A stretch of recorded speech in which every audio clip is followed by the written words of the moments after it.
together. 2 more times. You got it. And right together, very nice to the cumbia. Out, back and forward. Yes, out, back and forward. You got it. Out, back and forward. Out, back and forward. Out, back and forward. Now, keep it going. We're going to take this move around. Here we go. To your right. Out, back and forward. Back and forward. Out, back and forward.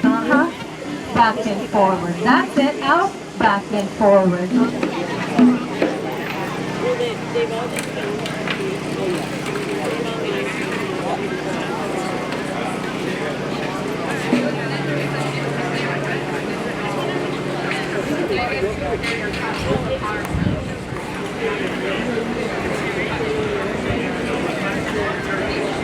You will have seen that there's any number of booths up there on the pageant field, as well as a big book.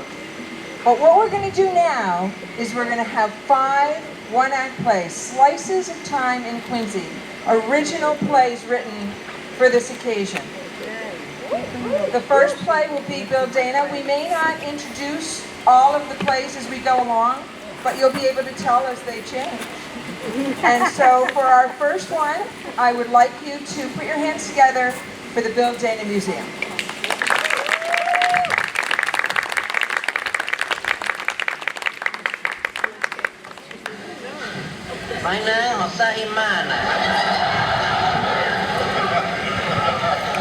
Mr. Jimenez, could you tell us a little about your spacesuit? It's very uncomfortable. How much did the spacesuit cost? That spacesuit cost $18,000. $18,000? Yeah. That seems rather expensive. Well, it has 2 pair of pants.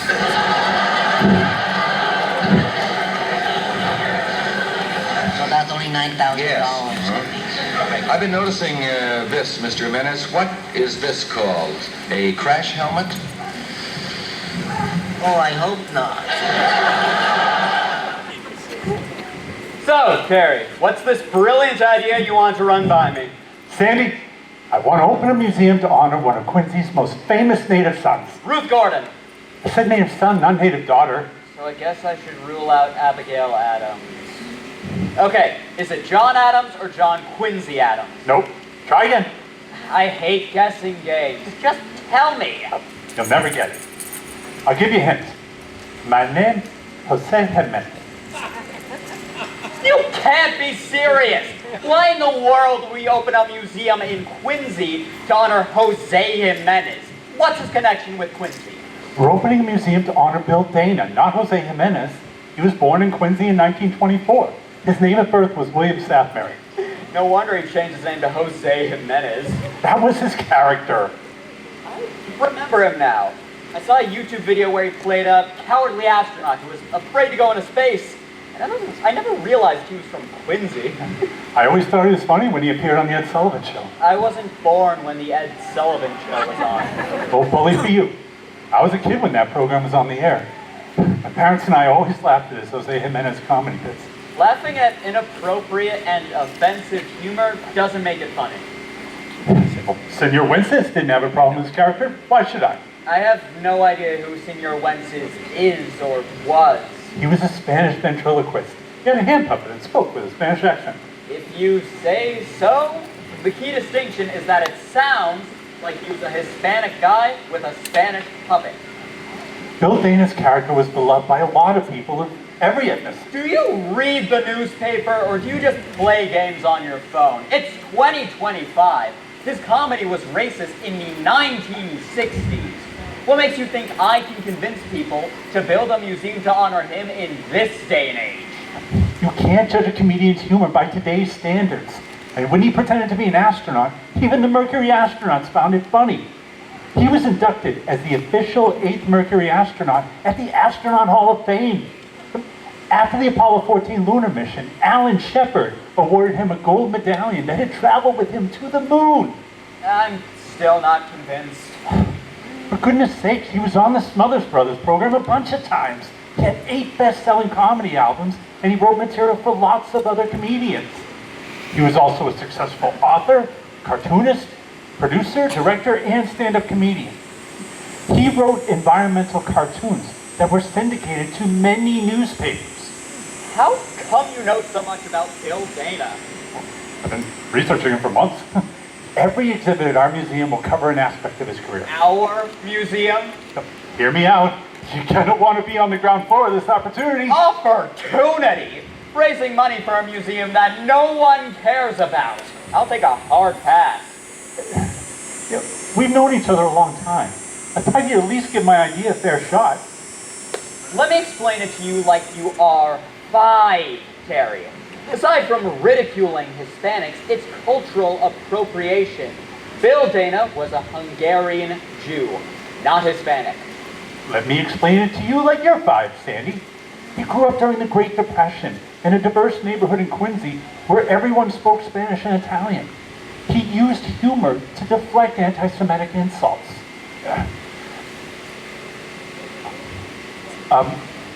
Dana became good at creating dialects, and Jose Jimenez was born. And then died. It's politically incorrect to have a Hungarian or any non-Hispanic person pretend to be Hispanic. And, worse yet, he made Hispanic men look stupid and cowardly.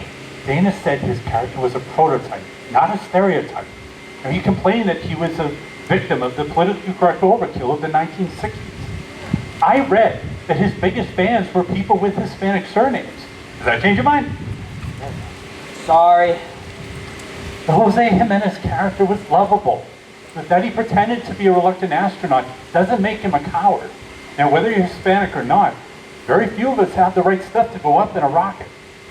I have Mexican friends who are American citizens who carry their birth certificates with them at all times.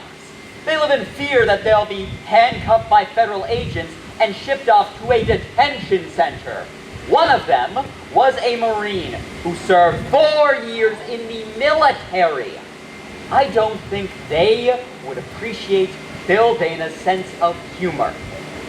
I'm not saying his Jose Jimenez comedy bits would play well today. Things were different then. But I stream a lot of old sitcoms. But people watched F Troop, and no one took offense that none of the Indian characters were played by Native American actors. It was funny, and no one got their feelings hurt. I saw Ricardo Montalban play a Native American on Gunsmoke, even though he was Mexican. And Ed Ames, a Jewish guy from Massachusetts, played Daniel Boone's Cherokee side. Do you watch any programs from this century? I like reading TV trivia articles and books. Here's a little trivia for you. It's not socially acceptable to mock people for their ethnicity. There was nothing mean-spirited about Bill Dana and his comedy routine. Comedians should never punch down. They shouldn't poke fun at the little guy. Don Rickles insulted people of every race, creed, and age. And people loved his shtick. He even made fun of Frank Sinatra. And that was dangerous. You're comparing apples to oranges. I'm just saying that Bill Dana's Jose Jimenez was beloved.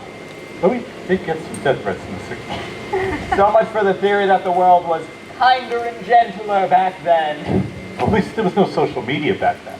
And by the way, Dana wasn't imitating a Mexican. He had what was supposed to be a Bolivian accent. That doesn't make his portrayal any less offensive. Perfectly acceptable in the 1960s. Lots of things were acceptable in the 1960s, like segregation. I'm pretty sure Bill Dana didn't make Rosa Parks sit in the back of the bus.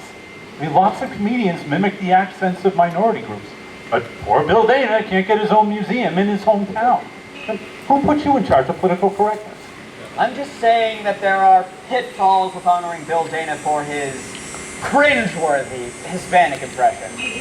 Jeff Dunham, the ventriloquist, has a Hispanic dummy that certainly resembles Jose Jimenez. I don't think Jeff Dunham is the model for political correctness.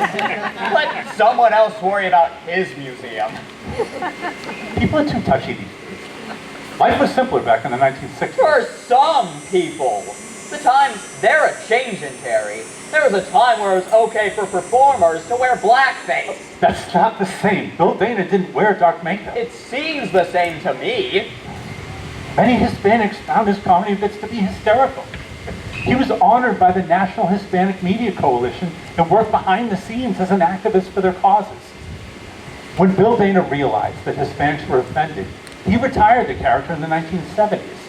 I read that he gave up playing the character, but later regretted his decision. Dana said his character was always well-dressed, hardworking, sincere, and just wanted to be assimilated. I can't believe you think this idea will fly in an era where hardworking immigrants are being manhandled by masked ICE agents and thrown into vans. Bill Dana was much more than Jose Jimenez, and he wrote for the original Get Smart television show and coined the catchphrase, "Would you believe?" for the Don Adams character. His older brother was the composer of the Get Smart theme song. Maybe we should open a museum in Quincy for his older brother. Well, now you're just being silly. But we could have a recording of the theme song at the Get Smart exhibit in his museum. I see you have this whole plan mapped out. All I can say, as your friend, is I think it's a bad idea. I can't help you with this if you decide to go through with it. Not finished, Sandy. Gene Wood and Dana were a comedy duo for years. Wood later became a famous game show announcer. So famous that I've never heard of him. Wood was big back in the day. And spoiler alert, he was also from Quincy. So you in, Sandy? Give up, Terry. No one's going to finance the Bill Dana Museum. First of all, no one under 70 even knows who he is. And if they do, they'll only recognize him for his Jose Jimenez character. There's no way we can attract funding for a museum for him, his brother, or Gene Wood. How about a GoFundMe page? Sure, the 7 residents of Quincy that know him will contribute. We'll generate publicity to raise public awareness of him. I know a playwright. Maybe he can write a play about Bill Dana. Good luck with that. I'm sure theaters and directors will be falling over themselves to produce a play about Bill Dana. You're so negative. You know nothing about Bill Dana, and you're denigrating his legacy because of one comedy bit that you find inappropriate. You have to look at the big picture. Enlighten me. He was a guest star on the Danny Thomas Show and was the head writer on Steve Allen's program. I could walk up to 100 people in Quincy and only 2 might know who Steve Allen was. Long after Jose Jimenez, Dana's comedy career flourished. He was a guest star on St. Elsewhere and The Golden Girls. I'll be sure to look for him the next time I watch The Golden Girls on the Hallmark Channel. He wrote the script for the most famous episode of All in the Family. It was one where Sammy Davis Jr. kissed Archie Bunker. That one I do remember. Did I mention that Dana also went to war for our country? And during World War II, he served in the Army and won a Bronze Star. He even helped out as an interpreter. He went to Emerson College in Boston on the GI Bill. What Emerson College built him a museum? When you're raising money, you can create a sense of urgency by telling people to give quickly, or Emerson will win the rights to open the Bill Dana Museum. Lying! No, why hadn't I thought of that? I will be sure to put that skill on my LinkedIn profile. It's called spin, my friend, and my motives are pure. I want the residents of Quincy and his thousands of fans to remember this great man. I predict that this museum will become a popular tourist attraction, and before you know it, and Jamestown, New York has the Lucille Valdez Arnaz Museum. Quincy will have the Bill Dana Museum. I don't think Bill Dana was in the same league as Lucille Ball. Granted, but he brought joy and laughter to millions of people. There wasn't a malicious bone in his body. He sounds like a wonderful and talented man, but unfortunately, he's best known for his Jose Jimenez character. How about we open a museum for another Quincy resident who doesn't have as much baggage? Such as? I love Lee Remick and Ruth Gordon. Open up a museum for them. Billy DeWolf had a celebrated career in Hollywood. Quote a wise friend of mine, I could walk up to 100 people in Quincy and only 2 might know who Billy DeWolf was. What about John Cheever, the famous novelist? He went to Quincy High School. Maybe we could open up a museum for Priscilla Chan. She's a philanthropist and pediatrician. She went to Quincy High School back in the day and was valedictorian. We could get her husband, Mark Zuckerberg, to finance it. I could walk up to 100 people in Quincy and only two might know who Priscilla Chan is. Exactly. Don't get me started on Mark Zuckerberg. I mean, you're making a federal case out of Bill Dana's Jose Jimenez character, and Zuckerberg lets Holocaust deniers and haters run rampant on Facebook. I'm not a fan either, Terry, but that still doesn't bolster your case for a Bill Dana museum. I need your help to launch my museum. You're a genius when it comes to raising money. I'm sorry, Terry, but you and me, we have different conceptions of museums. I think museums should house national treasures. Bill Dana was a national treasure. Museums should hold beautiful sculptures, not the trash helmet he wore for his Jose Jimenez astronaut bit. Museums should house highbrow artifacts. Tell that to the Pez Museum in Orange, Connecticut. And by the way, there's a hot dog museum in Toledo, Ohio. Do they meet the threshold for your snooty view of museums? Why doesn't Toledo open a Jamie Farr museum? The name's park after. So go petition the mayor and the city council to open a park for Bill Dana then. I still think his reputation for being Jose Jimenez will be problematic. Does that character have to be his legacy? If it's the first paragraph of your Wikipedia page, it's going to be your legacy. Wikipedia page shouldn't define a person. It just barely scratches the surface of their character. Co-workers like Imogene Coca and Spike Lee adored him. You know, other than criticism about his Jose Jimenez character, I never saw negative comments about him in my research. That still doesn't mean he deserves a museum in Quincy. All right. Anything else about him I should know about? Dana suffered from depression and wrote about the healing power of laughter. He once used to say that laughter is the greatest survival mechanism that God gave us. Someone wrote that he told people, amuse it or lose it. All right. I'll concede your points. I admit I have a much clearer picture of the man and his contributions now. I never really gave him a second thought until now. I must say, he sounded like he was a pretty cool guy. So you'll help me open a Bill Dana museum? Let's put a pin in this discussion and we'll return to it in, say, 5 years. So you're telling me there's a chance? Well, Mr. Jimenez, I think it is certainly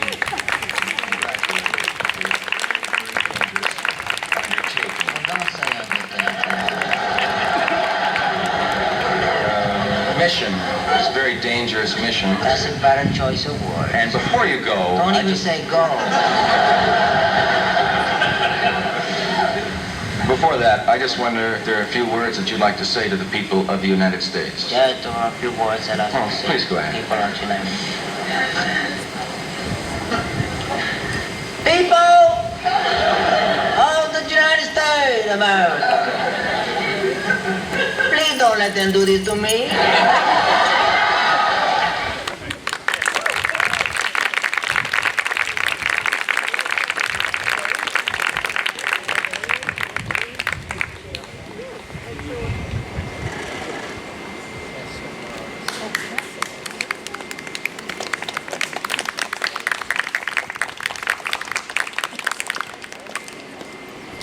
Gentlemen, for 1 year we have worked together at this plantation.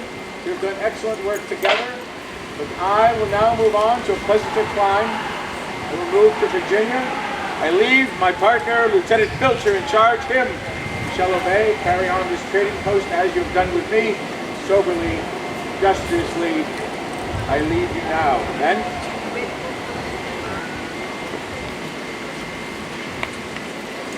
All right, clear the yard.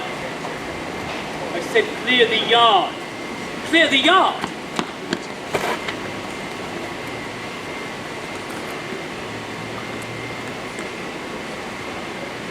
Are you hurt? No, sir. You have friends amidst that are crew? Bespeak them for me. I would hold a parley.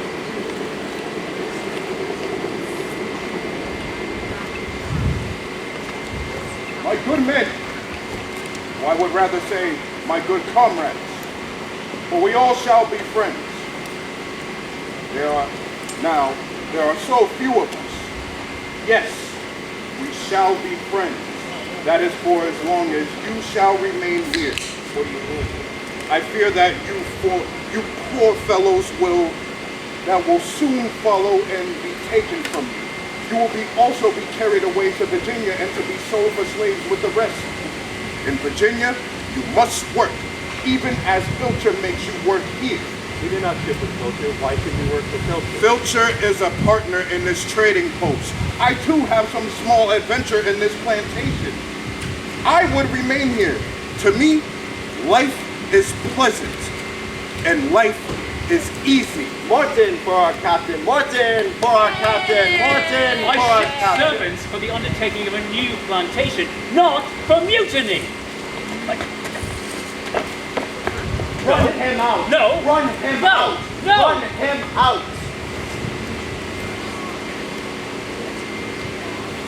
Comrades, I will perceive you as my partners and consociates. So may you be free from service, and we will track, plant, converse, and equally work together as equals.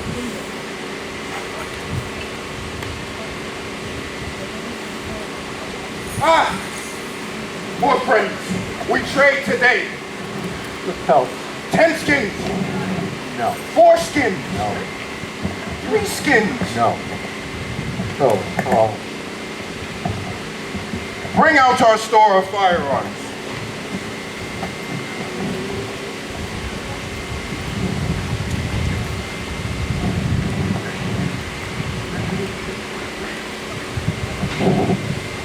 This, you take this proportion of powder.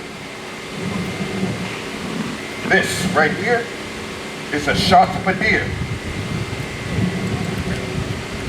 Charge it, and then discharge it. I understand. All right.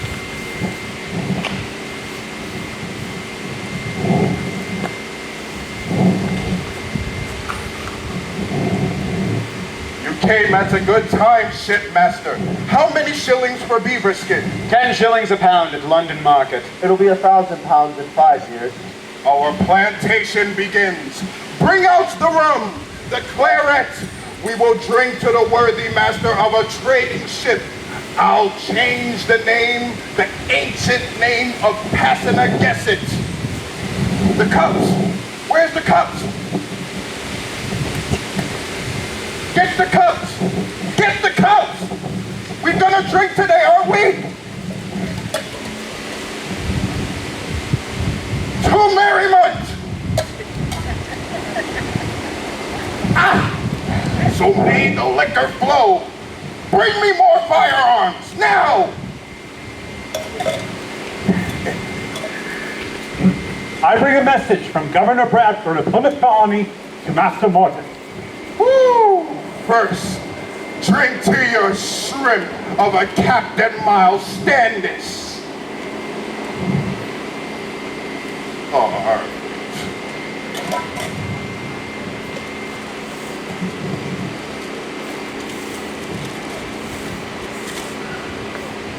To Master Thomas Morton at Plantation Mount Wollaston. To you and your consorts, greeting being sought by mutual consent of a struggling plantation of New England. Do in a friendly and neighborly way admonish you to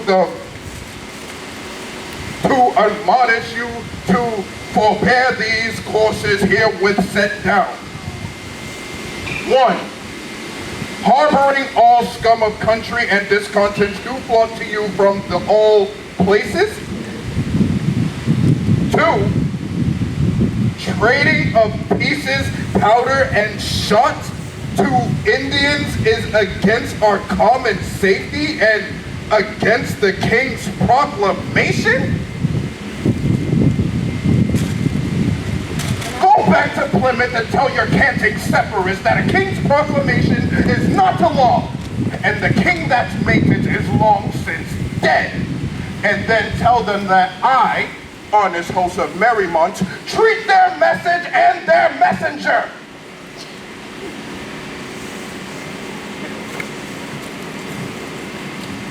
Let good cheer go forward and strong liquor walk. It is May Day. I am Lord of Miracles. We will have revels and merriments after the old English customs set up the maypole upon this festival day. For I would go a-maying.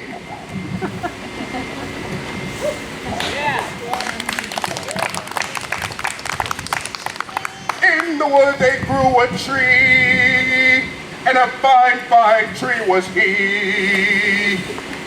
And on that tree there was a limb, and on that limb there was a branch, and on that branch there was a nest, and on that nest there was an egg, and on that egg there was a bird, and on that bird there was a feather, and on that feather Thomas Martin, I summon you to yield. To your defense! To your defense!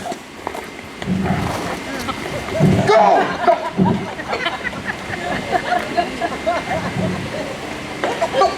No! 'Tis commanded by His Majesty James' proclamation that we do take you today for trials for your misdemeanors.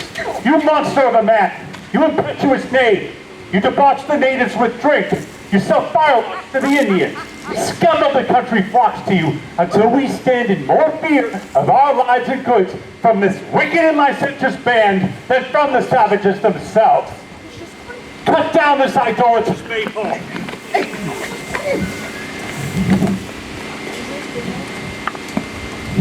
Why is it still in my sight?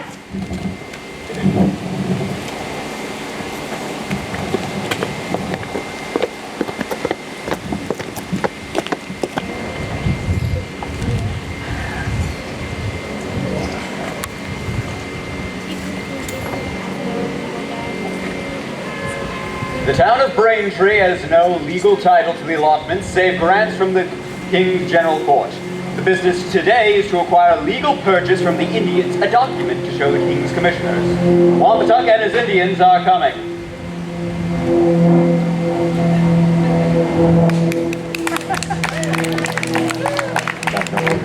Wampatuck, alias Josiah Sagamore, of Massachusetts and New England, son of Chickatawbit. We give you our greeting. Our job today is to inquire whether you intend to sell these lands. I did seek to consult my elders, and we will sell the land for money. You will have money. How much? £1 and £20. We will see the money.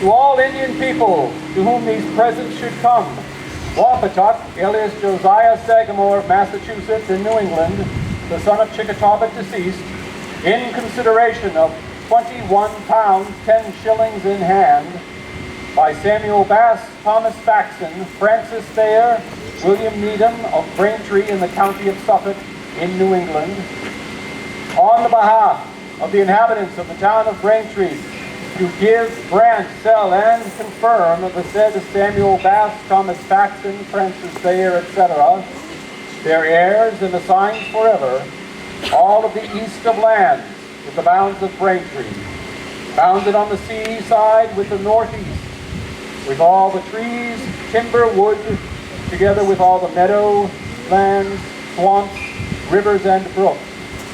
The said Wampatuck covenants that he is the rightful owner of the said bargain premises, and hath full power to convey and assure the same, free and clear, acquitted from all former bargains. Also said Wampatuck reserveth liberty to hunt and fish, provided he do the English no harm.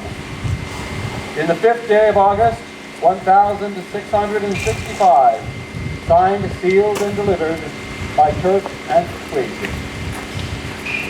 I will sign.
We have a letter from John Quincy Adams. He says, His Excellency John Hancock has declined to be honored as the name of our new town.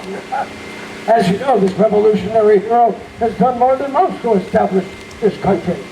It would have been well that it had been known as Hancock. Governor Hancock has declined the honor. Mr. Adams is now submitting the bill to the legislature. What name do we give him? I recommend that this place be named after the civic father of our town, after one whose name is destined to outlast the very granite of our hills. We shall name this place in honor of Colonel John Quincy. Colonel John Quincy, friend of the oppressed, advocate of law and order, moderator of religious discussion, statesman. We exalt ourselves and him by giving the North Precinct the name of Quincy. We agree. Yes, let us celebrate. Yes, hurrah!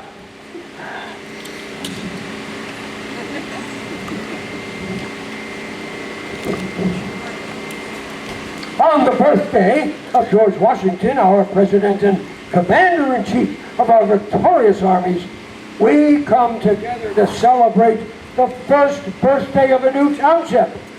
1 year ago today, the petition of the North Precinct of Braintree for a separation from Braintree as an independent municipality was granted. As your representative in the Great and General Court, I was honored to give this act of legislature to Congress. Signed by Our Excellency John Hancock, renaming the North Precinct of Braintree to the town of Quincy. Hey, everyone!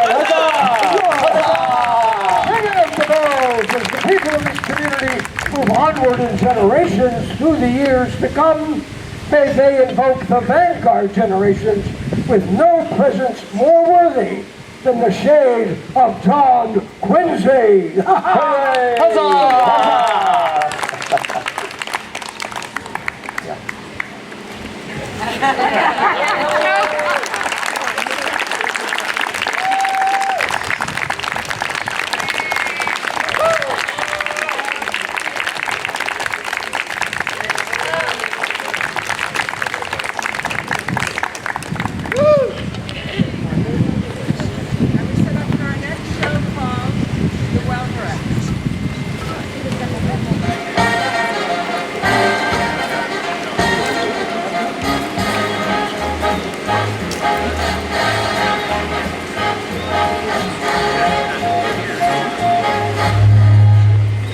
It's December 1940. All over the city of Presidents, there will be parties tomorrow for New Year's Eve. The neighborhood club is hosting one, and the Four River Club, they'll be hosting a big one. The Wollaston Yacht Club will be making noise down on Wollaston Beach. I just came to walk on the beach and reflect and revel, honestly, in how this year has gone. Did you guys hear President Roosevelt's fireside chat? My friends, this is not a fireside chat on war. It is a talk on national security. Because the nub of the whole purpose of your president is to keep you now and your children later out of a last-ditch war for the preservation of American independence. Never before since Jamestown and Plymouth Rock has our American civilization been in such danger as now. For on September 27th, my friends, this is not a fireside chat on war. It is a talk on national security. Because the nub of the whole purpose of your president is to keep you now and your children later out of a last-ditch war for the preservation of American independence. Never before since Jamestown and Plymouth Rock has our American civilization been in such danger as now. For on September 27th, 1940, this year, by an agreement signed in Berlin, 3 powerful nations, 2 in Europe and 1 in Asia, joined themselves together in the threat that if the United States of America interfered with the expansion program of these 3 nations, a program aimed at world control, they would unite in ultimate action against the United States.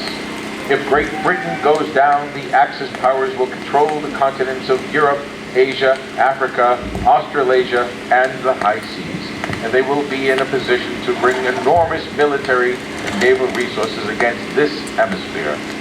It is no exaggeration to say that all of us in all the Americas would be living at the point of a gun loaded with explosive bullets, economic, as well as military.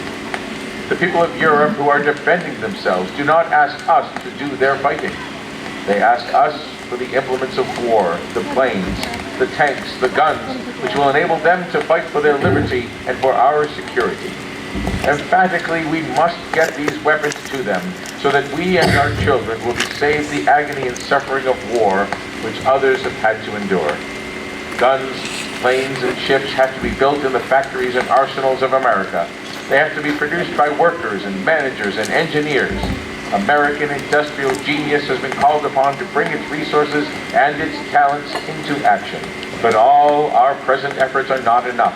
We must have more ships, more guns, more planes, more of everything.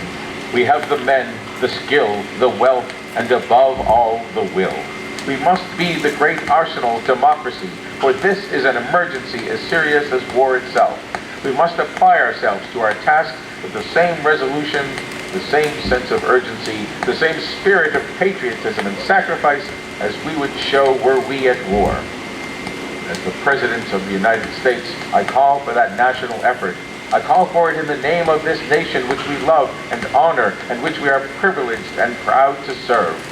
I call upon our people with absolute confidence that our common cause will greatly succeed. Did you hear it? Did you hear it? He's talking about us, about me, a good chunk of the city. He's got one thing wrong, though. It's not just the men with the skills to build the guns and the planes and the ships. It's the women, too. You don't believe me. Last year, I ended the year happy that I graduated high school and glad to have a job working as a nurse's aide in the Quincy Hospital, but I just couldn't see me going back to school to become a nurse. My Uncle Rocco, he knew I was up for a challenge. He and my Uncle Dan worked down at the Four Rivers Shipyard, and they told me that management wanted to see if women could weld. I always liked a challenge. My interview was short. I must have said the right things because Dick Henley hired me right on the spot. I was the first woman he hired. 5 more were hired after me. 4. Gina, Irene, Margaret, and Mary.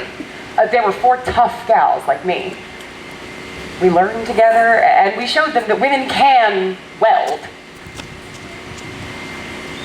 $40 a week, that's not bad pay for tack welding, but finish welding, you could make double that, and then some, so I set my sights on that.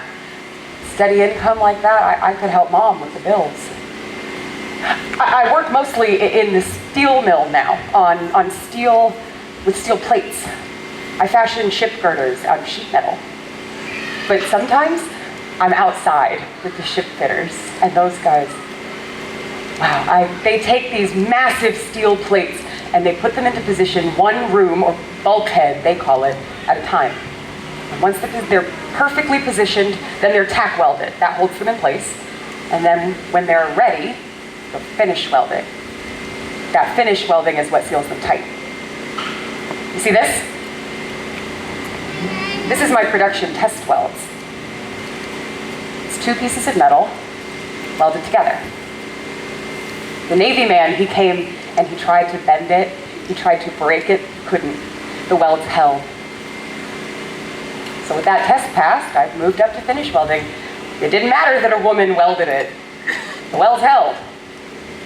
And the men, they respect me, too. I mean, of course, when I first walked onto the shipyard, they all cat-called, "Woo-hoo!" And I was like, yes! That's me.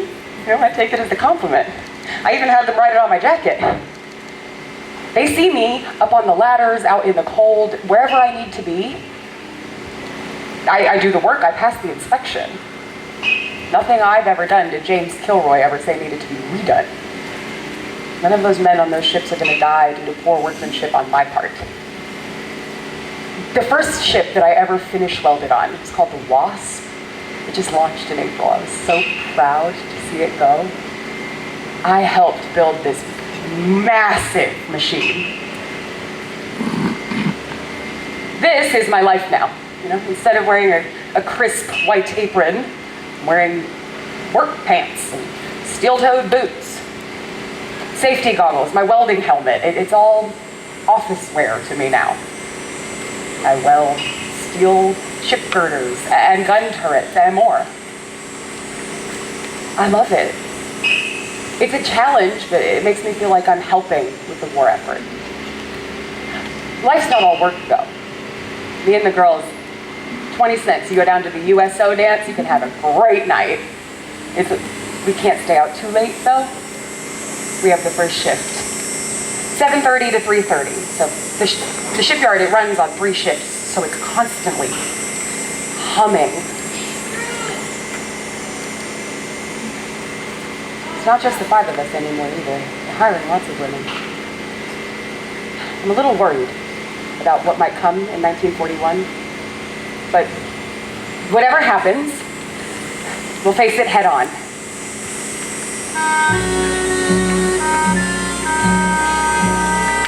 Hold on.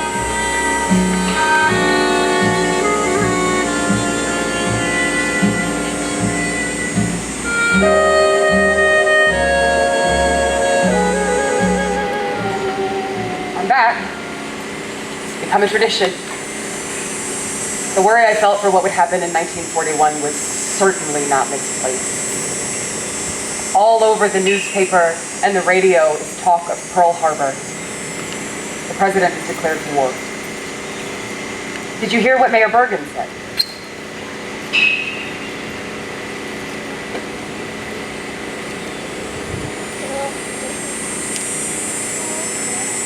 The rich and historic tradition is ready to do its part in national defense and national offense. Our 80,000 men, women, and children will be in the service of our country for the duration of the war and will be prepared to join in the fruits of another glorious national victory. This community is charged with an important part in supplying the sinews of war for our country. Our every effort will be directed to the discharge of that important responsibility. Our defense workers have become offense workers, and their skill and patriotic effort will make itself felt in every part of the earth where the American flag has been assaulted. Our armed men in the various branches of the service will make their strength felt at every opportunity. Our civilian population, every one of them, regardless of age, sex, or antecedents, has enlisted in the effort to carry this war forcibly to those by whom it was started. Quincy has always measured up to its responsibility in a time of national crisis. The courage and patriotism of the Adamses and Hancocks left an indelible impression in this community. It still lives, quote, where American independence began. The shipyard has only gotten bigger. There's got to be 1,700 of us working now on all kinds of ships, mostly aircraft carriers, but also cruisers and destroyers and battleships. The battleship Massachusetts just launched in September. It won't be commissioned for a couple of months now, though.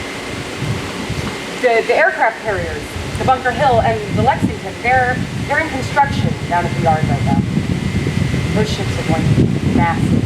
Just 870 feet long with over 2,500 men on them.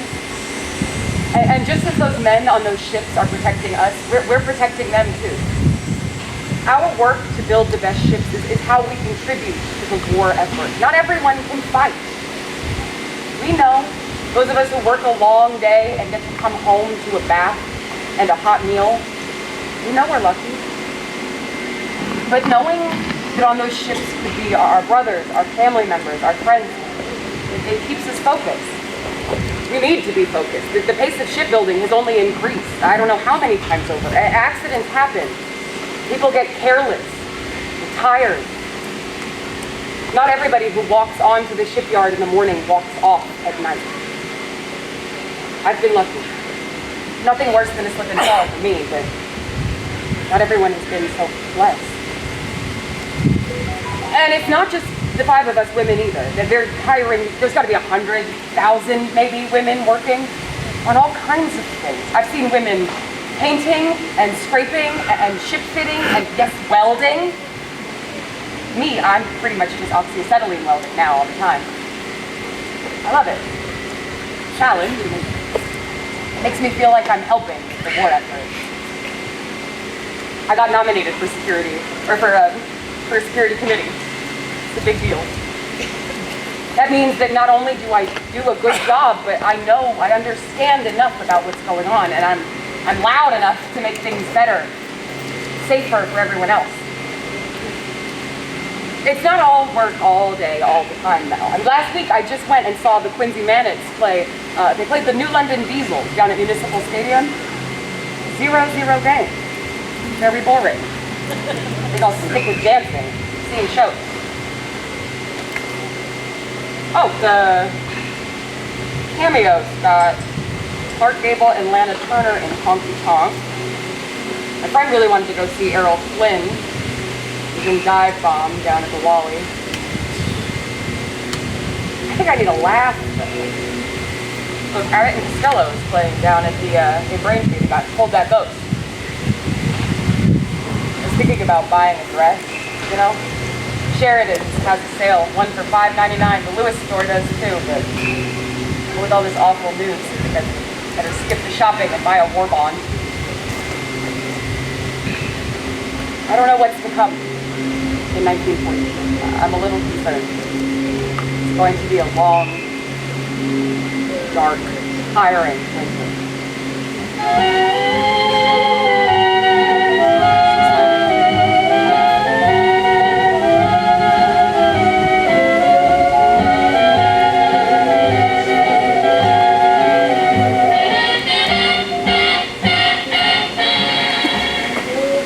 It's 1942, but it's not December. The world has changed, but not everything.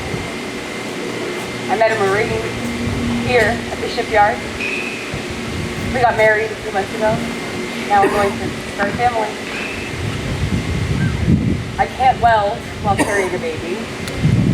I have to leave this job, I know. I'm not happy, but knowing the work that I did, I'll always be so proud of that. I led the way. I showed them we could do it. I hope they remember that when this whole awful war is done. It was a tough, tiring, wonderful job. I did good work here. I'm not happy to leave, but I know that there are other women who are ready to step up and step into my place. I did good work here. I can leave with my head held high. Good night.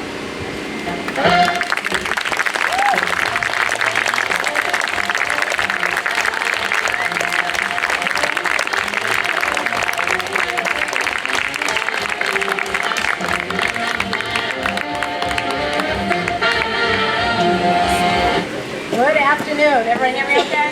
Yeah? Let's give a round of applause for the Thalia Theater Group. You guys are amazing. They're an all-volunteer operation. They run on your donations, and so many have put great work into today's performances. What an awesome way to honor Quincy's history in the year of our 400th celebration. My name is Margaret LaForest. I am the president of the board of directors of the United States Naval Shipbuilding Museum. That is the home to the world's only preserved heavy cruiser, the Quincy-built USS Salem.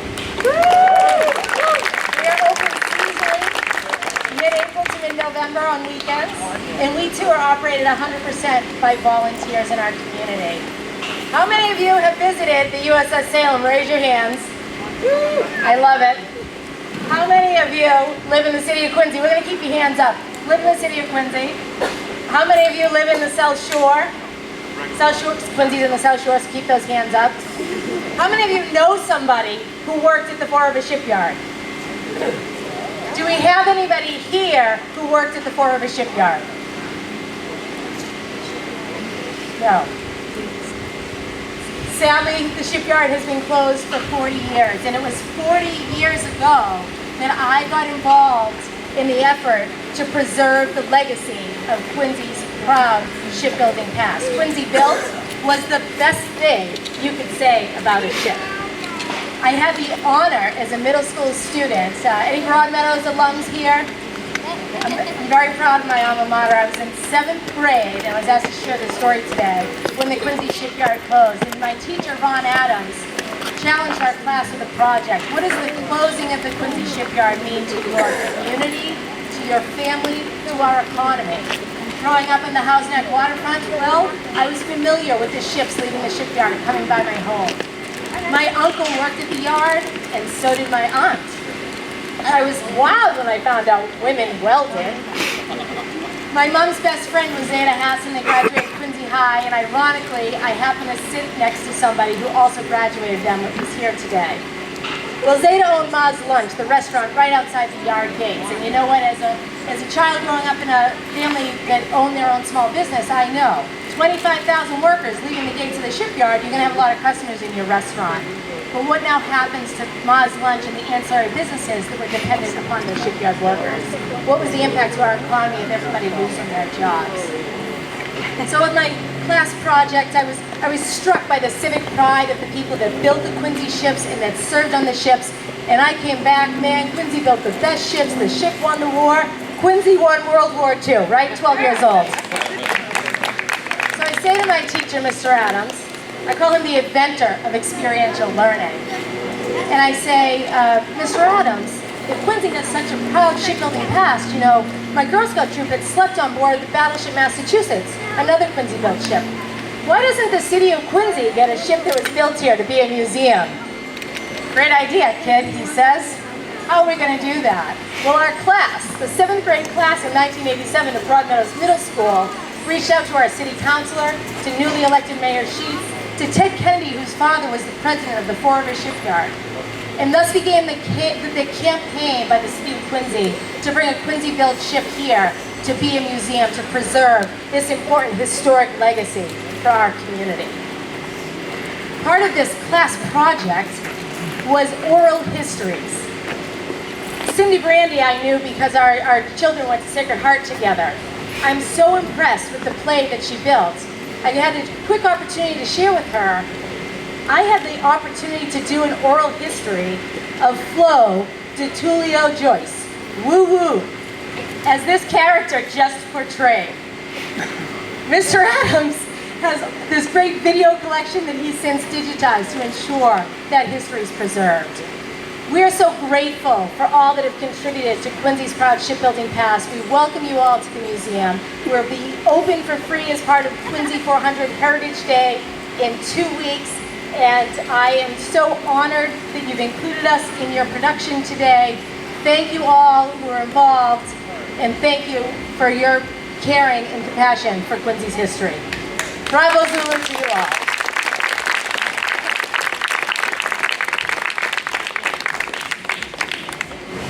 It is October 1st, 1929. We are here on stage at the Quincy Theater.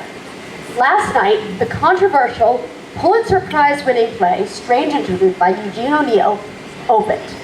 The show had run for 18 months on Broadway, had closed in June, and had been scheduled to begin a month of performances in Boston. But then things got messy. Boston Mayor Malcolm Nichols banned the play without reading or seeing it.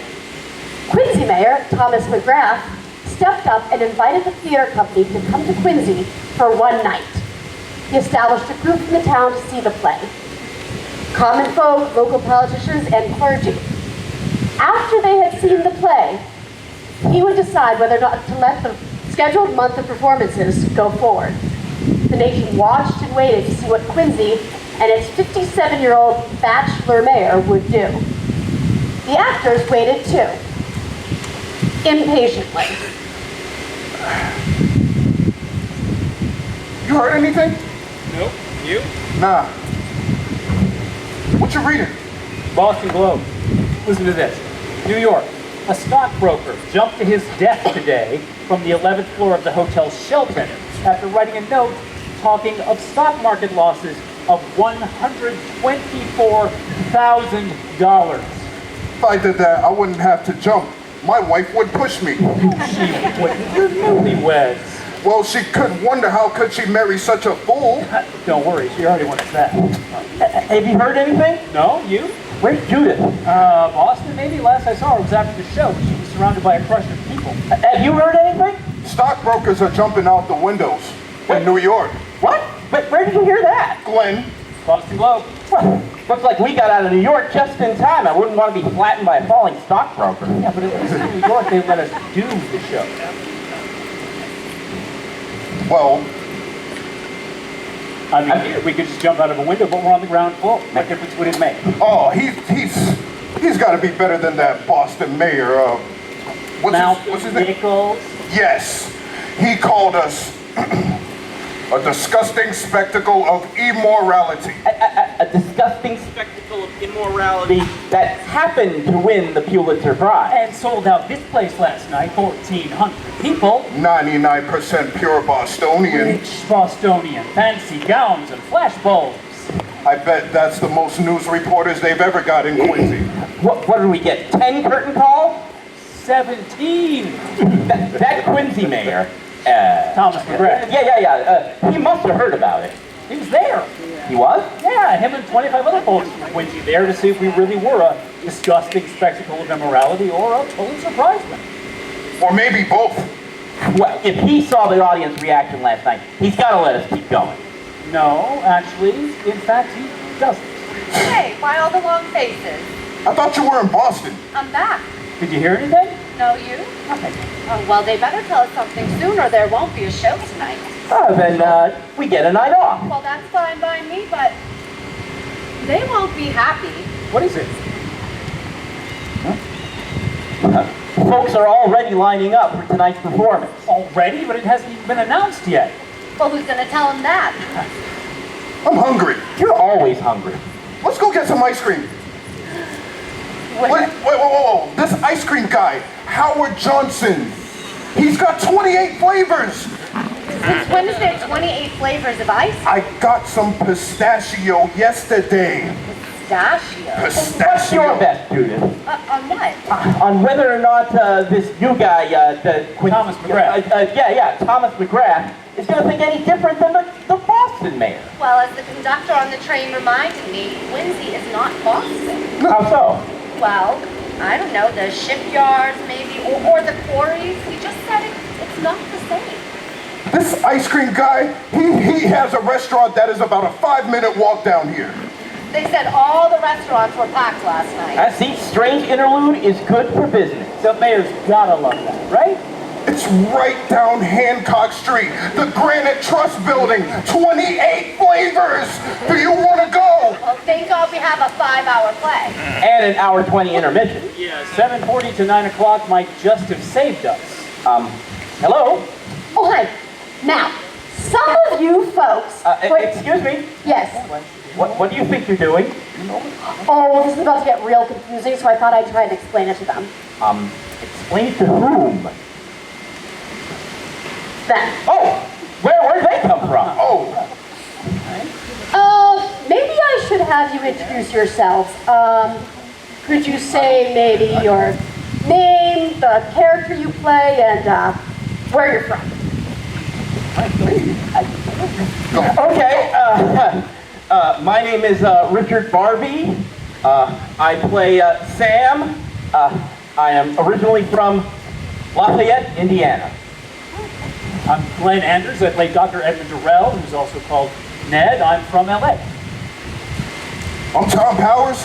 I play Charles Marston, and I'm from Kentucky, Owensboro. I'm Judith Anderson. I play Nita Leeds, and I'm from Adelaide, South Australia. Thanks. Now, to give them an idea, I was wondering if you could maybe recite something from the play?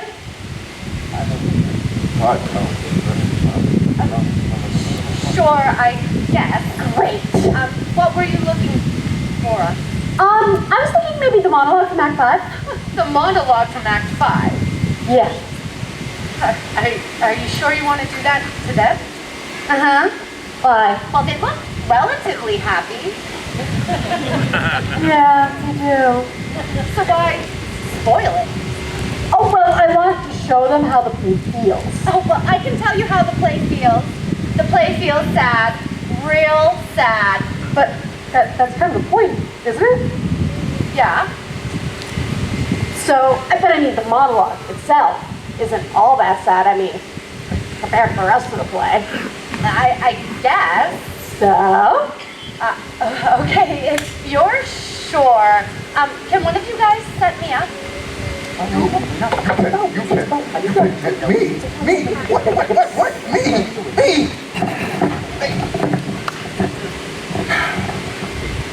Hi. Okay. Strange Interlude has 9 acts. That's right, 9. And it lasts 5.5 hours. I know what you're thinking. You can never sit still for that long. Well, luckily there's an hour and 20-minute intermission where you can leave the theater and go get dinner at Howard Johnson's. And it's 5 minutes that way. The play chronicles the life of Nina Leeds, who has experienced a nervous breakdown after losing her fiancé during World War I. Following the advice that she got from her neurologist, Dr. Ned Durrell, who has been studying Nina as a medical case. Nina marries the weak but devoted Sam Evans. Nina hopes to find purpose in this motherhood, so she gets pregnant with Sam. But while pregnant, she realizes that insanity runs within Sam's family, and any child that bears with Sam is likely to inherit it. And also leaving Sam may also trigger his descent into madness.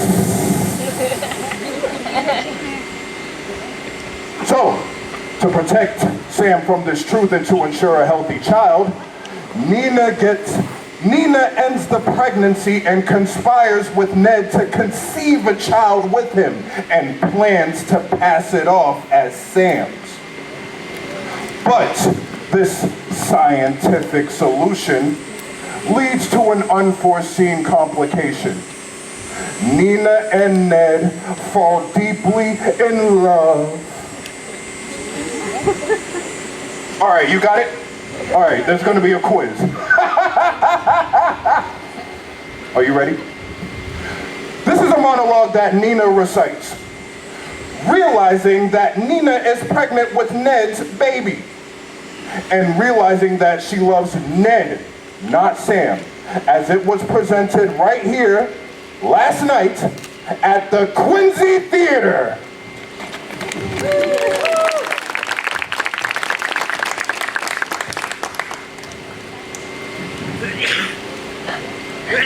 There. I felt it plainly. My baby. My only baby. The child of my love. I love Ned. I loved him ever since that afternoon I went to him so scientifically. What a goose I was.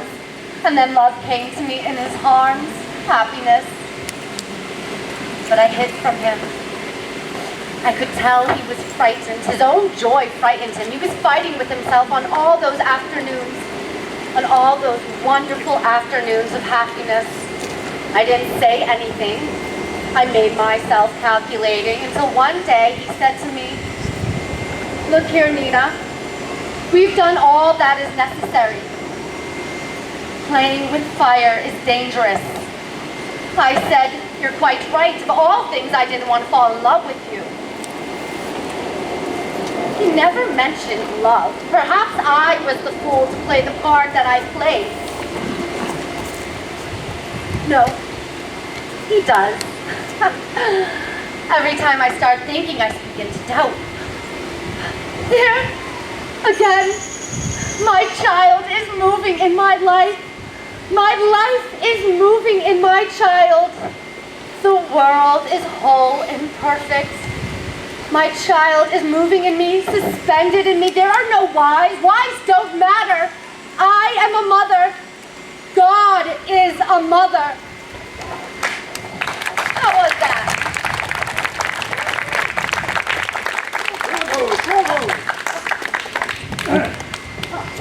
Just as good as last time. You were there?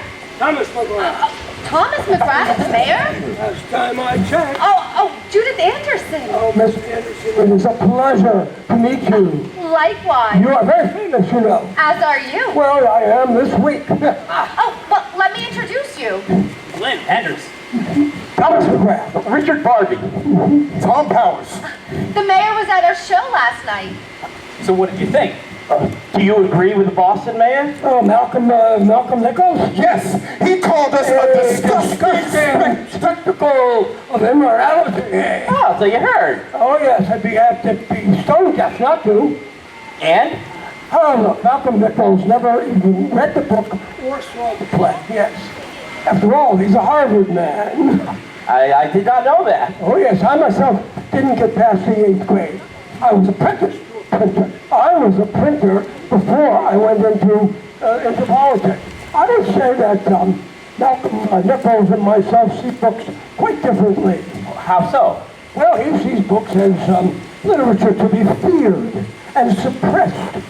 I see it as paper and ink. But people listen to him. Oh, yes. Well, I'm sure that a majority of the audience last night didn't read the book or see the play before. However, and they probably did listen to Malcolm Nichols banning the play in Boston. Well, do you think that we changed people's I minds? think last night's performance absolutely put those doubts out of their minds. Look, I think most people have a downright aversion to prejudgment. No matter how much they may like or dislike a particular book or play, they also have a dislike for censorship.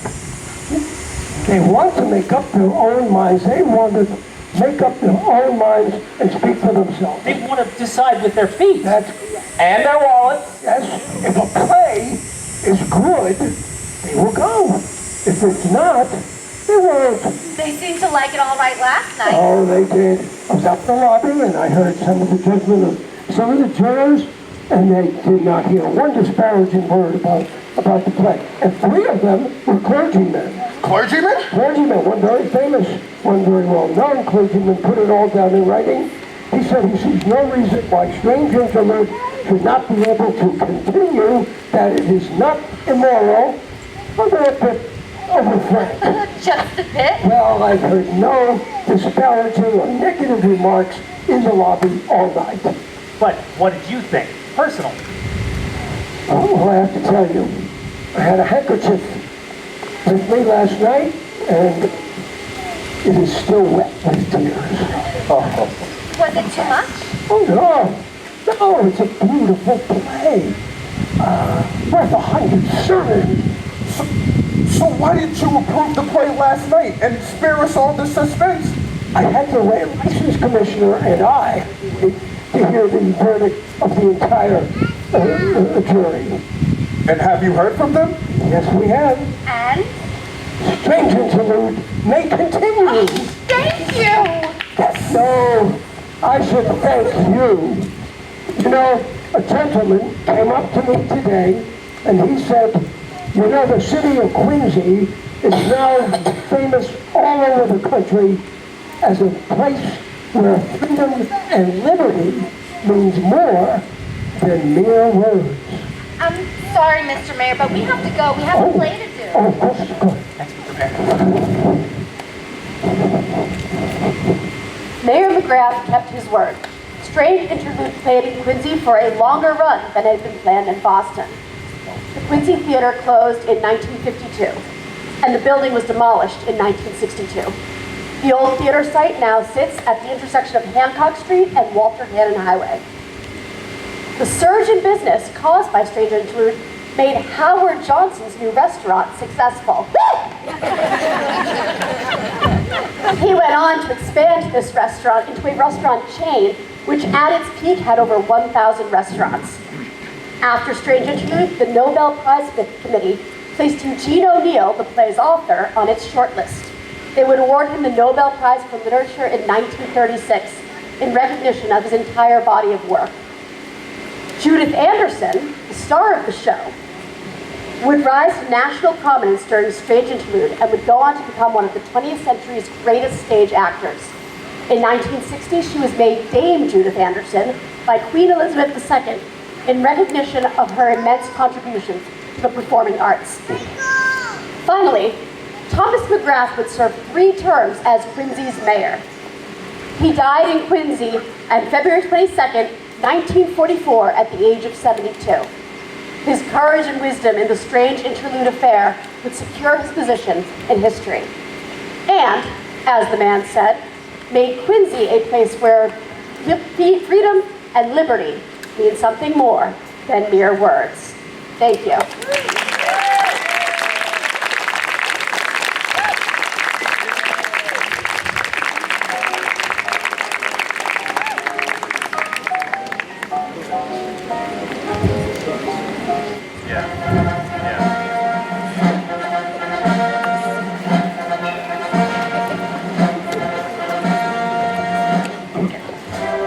Hello, my name is Thomas Jefferson. I've been recruited to host this special evening, a celebratory roast of John Adams. Hold on. Abigail, may I speak with you a minute? Where are the lights? I was told there would be Klieg lights crisscrossing the stage when I enter, like those seen at the premiere of a major motion picture during the golden age of Hollywood. She knows what Klieg lights are. Don't be your condescending self. There are no special lights, right? PBS, obviously wildly underfunded. We have to work with what we've got. What we're doing now is called a tech rehearsal, with the dress rehearsal to follow. What we're doing right now, this is called a stumble through. Sounds like his presidency.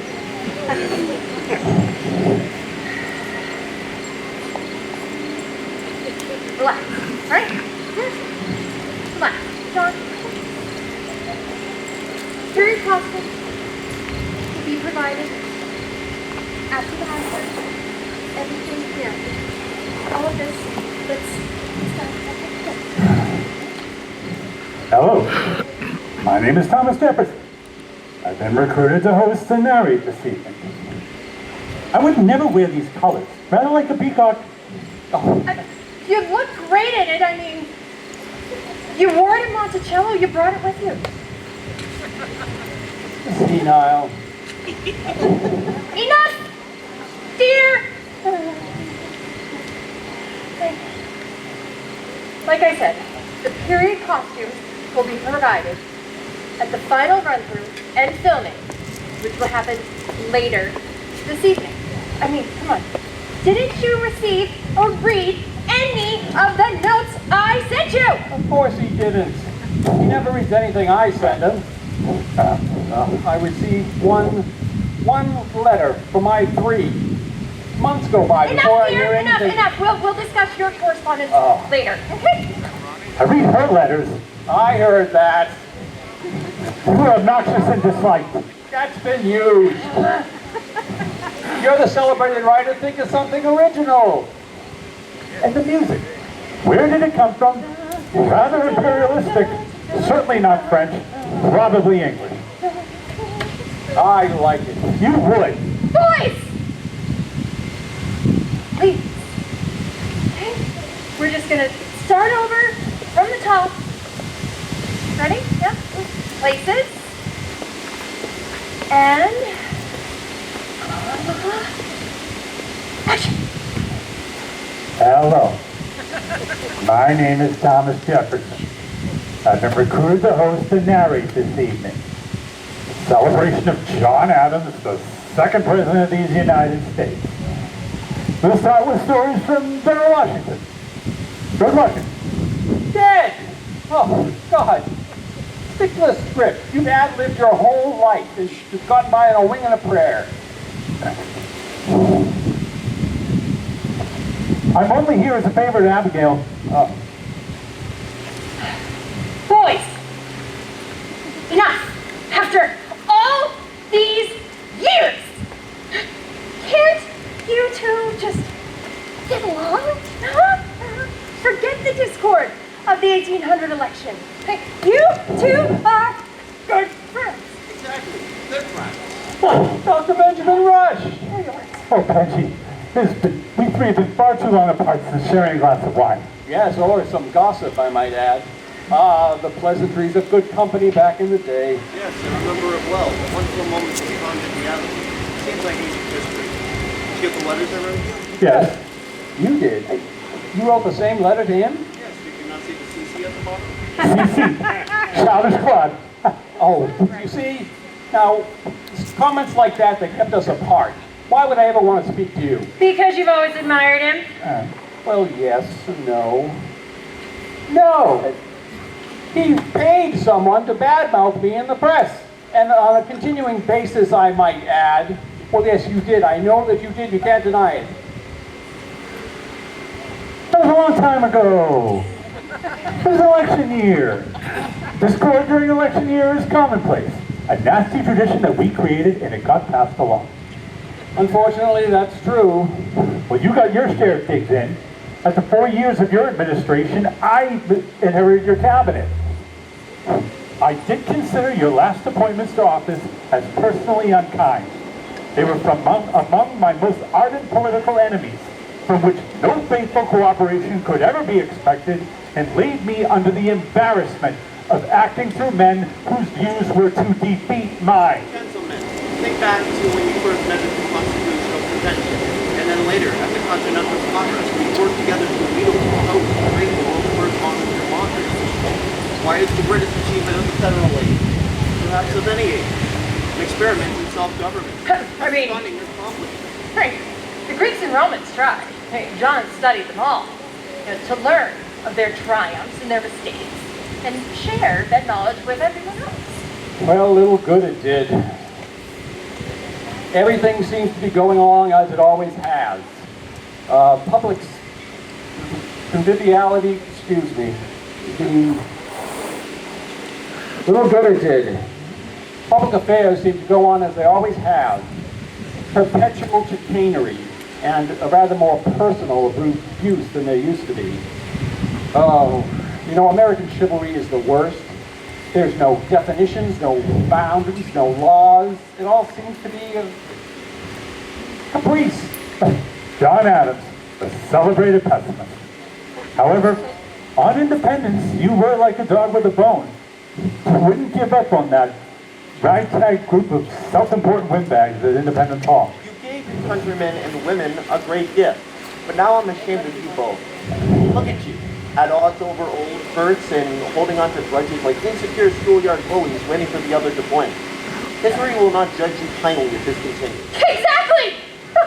Excuse me, Benji, Frank. I mean, why should others try when the two most important founding fathers gave up on each other and took their grievances to the grave? Why should we even try, they'll say. Forget this democracy bunk. It's every man for himself. Think of the irony. And there it is. Men, politics, and power. You managed to screw everything up. I told you to remember the ladies writing your declaration, right? But no mention. You chose to bury us. A non-inconsequential matter, John. She kept and keeps you afloat. She is your best asset, a trusted advisor. Would it be she might handle my finances? I'm in near ruin. Well, there it is. Yes, I thought so, Abby. Your personal extravagances are legendary. It's all vice and no virtue. What did I say in my letter? What she said. To bury the hatchet, to seek common ground for the good of the country. You two are insufferable. Your behavior is tiresome and selfish. Why not face your advancing age with a little humility and humor? Not him. You're as dry as a popcorn fart, which he'll claim he brought to America. I take no credit for the popcorn.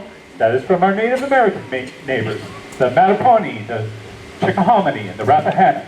As for the flatulence, that's your domain. Oh, please, Abigail is present. And Dolly Madison, too. Well, hello, Dolly. Think nothing of it, Dr. Rush. Women are not easily offended, are we, Abby? The fact of the matter is, Mr. Jefferson had been known to emit a non-celebratory, gaseous toot every once in a while. At many a drawing room event, people would position themselves strategically far away from you, not out of reverence, but for the lingering air pollution. Shame, Mrs. M. Well, chalk it up to all that macaroni and cheese and French fries and ice cream he brought over from France. And fine wine, which you drank in abundance, I may add. If we don't move on with this, they're gonna pull the plug. And then where will you two be, huh? Two overzealous pop and jitteys, regarded by your countrymen, hated by your countrymen, as inconsequential hypocrites. Well, that's a bit harsh. The rehearsal must continue. Todd? Very well. And here is James Madison for some personal comments. Dead. James Monroe? Nearly dead. Penniless and living with his daughter in New York. Most of your contemporaries are dead or nearly dead. Their legacy hangs by a thread and lies a great part of how you act from here on out. I know there were hurt feelings, trying to hold together a fledgling democracy amid political disagreements, a nasty election, the rise of the two-party system with the Federalists and the Democratic Republicans battling for dominance. But that's all in the past. It is egos run amok. Right, exactly. Vanity and the need for approval. I mean, at one time, you wrote personal matters, didn't you? Okay, hold on. Where are your feelings? Oh, here we go.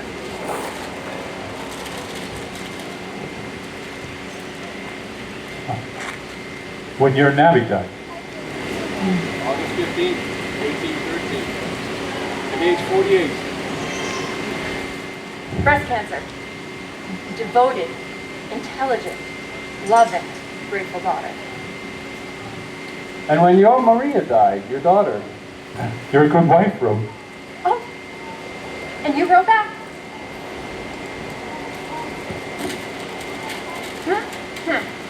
The affectionate sentiments where you have had the goodness to express in your letter towards my dear departed daughter have awakened in me the sensibilities natural to the occasion and recalled your, right there, kindness to her, for which I shall ever remember with gratitude and friendship. I can assure you with truth that they had made an indelible impression on her mind. What is the use of grief? Family matters matter. That we can agree on. No society is so precious as that of one's own family. A porridge of pain and pride. All of us are in the gruel. In coming into my presidency, it seemed but common justice to leave a successor free to act by instruments of his own choice. If my respect for you did not permit me to ascribe the whole blame to the influence of others, it left something for friendship to forgive. And after brooding over it for some little time, and not always resisting the expression of it, I forgave it cordially and returned to the same state of esteem and respect for you which had so long subsisted. You could always write 10 times better than I could. That you may both be favored with health, tranquility, and long life is the prayer of one who tenders you the assurances of his highest consideration and esteem. Science tells us that high energy creates sparks. This is high energy, and we can witness the sparks. Let it ignite and burn on. Waiting off stage has no merit for me. I always wanted to be center stage with you. I am obnoxious, unsupported, and unpopular, and you are very much otherwise. And, as I predicted, They gave you a memorial. I received no such honor. A celebrated book and a popular miniseries resurrected you from the historic dustbin of obscurity. Is that a compliment? Take it, Mr. Adams. Well, Tom, we did it. We embraced our differences and embraced the power of mutual respect. We are proof that even the deepest divisions of partisan politics can be bridged. You are my best friend. A correspondence of civility and humility. May it survive and serve as an example. We must seek common ground for the good of the country, for the preciousness of this democracy.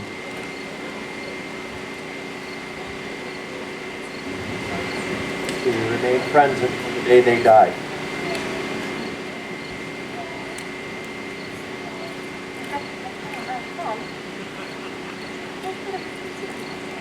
We've got to get back to session.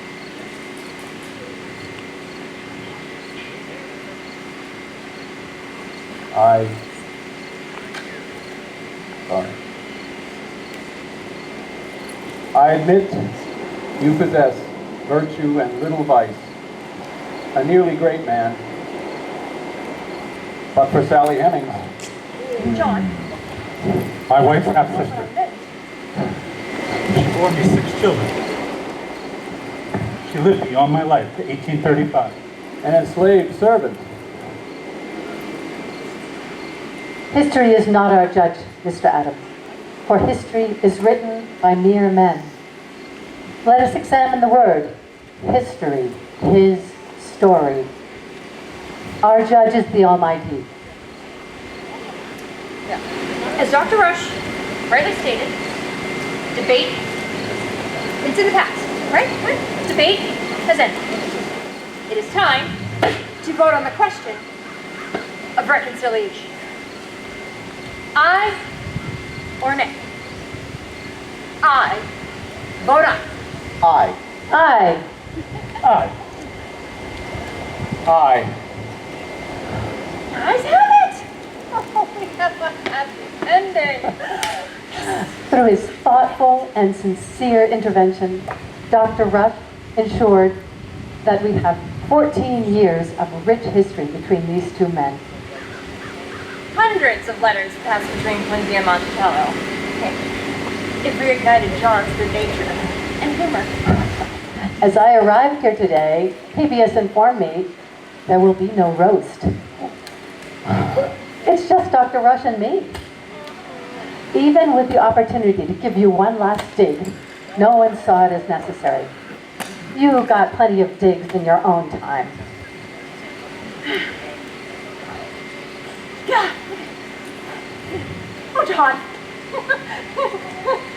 Your colleagues have realized how great your contributions are and recognize them and wish not to follow in the muck and mire of negativity. Well, Tom, we did it. You are my best friend.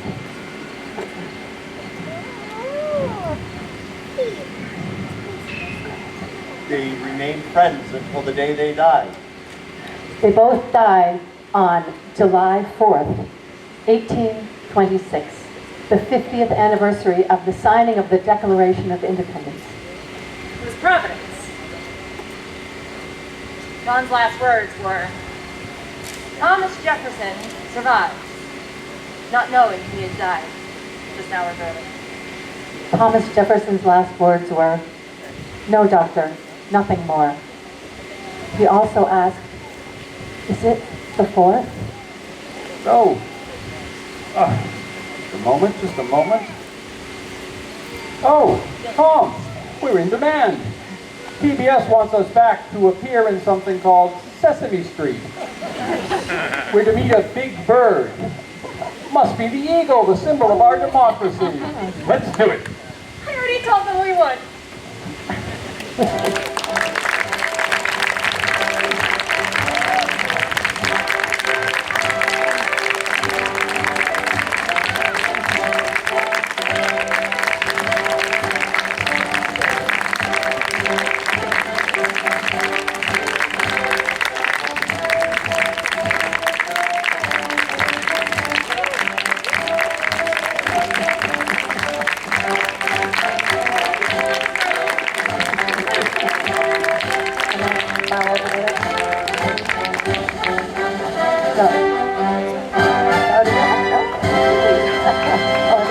out.